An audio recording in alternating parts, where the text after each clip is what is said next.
Obra divina, moça curada de frigidez, congregação cristã no Brasil. Era uma tarde tranquila de domingo, quando o sol já começava a se esconder atrás das montanhas, pintando o céu com tons de laranja e rosa. A congregação estava reunida como de costume, e os cânticos subiam ao Senhor com fervor. Entre os irmãos estava a irmã Ana, uma jovem de 24 anos, que há muito tempo carregava um fardo silencioso em seu coração. Ela não falava sobre isso com ninguém, nem mesmo com suas amigas mais próximas, pois o assunto era delicado e, para ela, cheio de vergonha. Mas naquele dia, o Espírito Santo começou a trabalhar em seu íntimo, e ela sentiu que não poderia mais esconder sua dor. Desde que se casara 2 anos antes, Ana vivia um sofrimento que poucos entendiam.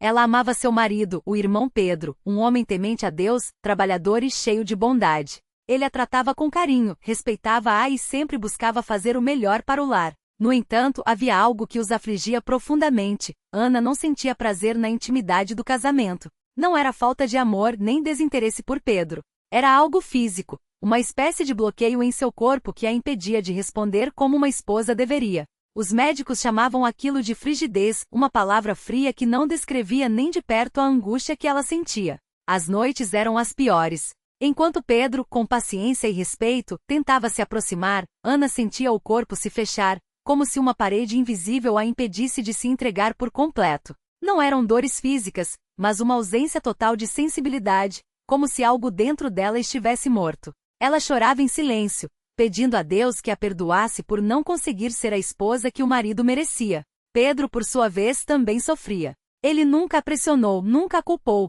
mas Ana via em seus olhos a tristeza de um homem que desejava compartilhar algo profundo com sua esposa e não conseguia. Os conselhos médicos não adiantaram. Ana passou por vários especialistas, fez exames, tomou remédios, mas nada mudava. Alguns diziam que era psicológico, outros que era hormonal, mas as soluções propostas só traziam mais frustração. Ela chegou a pensar que aquilo era um castigo, que Deus estava descontente com ela por algum motivo desconhecido. As orações se tornaram mais intensas, mas as respostas não vinham. Até que em uma noite de muita angústia, depois de mais uma tentativa frustrada com Pedro, Ana se ajoelhou ao lado da cama e chorou como nunca. Senhor, o que eu fiz para merecer isso? Por que o Senhor não me ouve? Eu só quero ser uma esposa normal, quero poder amar meu marido como o Senhor quer. Eu não aguento mais, Senhor. Se for da tua vontade, me cura. Mas se não for, me dá forças para suportar. As lágrimas molhavam o chão, e o coração parecia se partir. Pedro, ao vê-la daquele jeito, apenas a abraçou e chorou junto. Não havia palavras que pudessem consolar aquela dor. No domingo seguinte, durante o culto,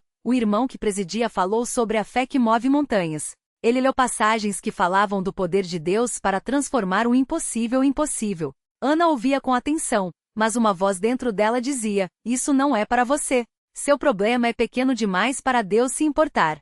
Mas então o irmão fez uma oração geral pelos enfermos, e algo dentro de Ana estremeceu. Ela sentiu um chamado para se levantar e pedir oração. O medo a paralisou por um instante. O que os irmãos vão pensar? Vão me julgar, vão achar que sou fraca. Mas a voz do Espírito era mais forte que a vergonha. Com as mãos trêmulas e o coração acelerado, Ana se levantou. Pedro, surpreso, olhou para ela com olhos cheios de esperança. Ela caminhou até a frente, onde os irmãos mais velhos estavam, e com a voz embargada pediu: irmãos, peço que orem por mim. Há muito tempo sofro com um problema que me impede de ser uma esposa como deveria. Já procurei médicos, já orei muito, mas nada mudou. Peço que intercedam por mim. Não houve julgamento nos olhos daqueles servos de Deus. Apenas compaixão e um desejo sincero de ajudar. Os irmãos se reuniram ao seu redor, impuseram as mãos sobre sua cabeça e começaram a clamar a Deus. Um deles orou assim: Pai Celestial, Tu que conheces todas as coisas, sabes o sofrimento desta irmã. Tu que criaste o corpo e a alma, sabe que algo não está certo. Nós te pedimos, em nome de Jesus, que toques neste vasinho, que restaures o que está quebrado, que desfaças qualquer laço que esteja impedindo a bênção do casamento. Que o Teu poder se manifeste não por nós, mas pela Tua glória. Amém. Ana sentiu as lágrimas escorrerem novamente, mas desta vez havia algo diferente. Uma paz estranha começou a invadir seu coração, como se uma carga pesada estivesse sendo tirada de suas costas. Os irmãos continuaram orando, uns após os outros com fé e fervor. Um deles, o irmão José, homem de muita experiência na fé, olhou para Ana e disse: Minha irmã, Deus ouviu sua oração. Não duvide. Ele está agindo neste momento. Você vai ver a obra dele em sua vida. Aquelas palavras ecoaram em sua alma como uma promessa. Nos dias que se seguiram, Ana continuou orando em casa sozinha e com Pedro. Eles jejuaram, buscaram a Deus com mais intensidade. Pedro, que sempre foi um homem de poucas palavras, começou a encorajá-la. Ana, não desista. Deus não nos abandonou. Ele vai nos dar esta vitória. E Ana, mesmo com dúvidas, tentava se agarrar àquela esperança. Uma semana depois, algo inesperado aconteceu. Era uma noite como outra qualquer. Pedro, como sempre, se aproximou com respeito, mas desta vez Ana sentiu algo diferente. Não foi uma mudança drástica, mas uma pequena centelha, como se uma porta que estava trancada há anos estivesse começando a se abrir. Ela não soube explicar, mas sentiu o corpo responder de uma maneira que não acontecia antes. Era sutil, mas real. Ana chorou de novo, mas desta vez eram lágrimas de gratidão. Nos dias seguintes, a mudança se tornou mais evidente. O que antes era um deserto seco, agora começava a florescer. Ana sentia uma sensibilidade que não conhecia, uma capacidade de se entregar que antes lhe era negada. Pedro, emocionado, agradecia a Deus em silêncio, vendo a esposa se transformar diante de seus olhos. Eles não falavam muito sobre isso, pois sabiam que era uma coisa íntima entre eles e Deus, mas a alegria no rosto de ambos era visível. Um mês depois daquela oração na congregação, Ana sentiu que precisava dar um testemunho. Ela não queria esconder mais a obra que Deus havia feito em sua vida. Então, em um culto de domingo, ela se levantou e com voz firme disse: Irmãos, eu vim aqui para louvar a Deus por uma grande vitória em minha vida. Há muito tempo eu sofria com um problema que me impedia de viver plenamente meu casamento.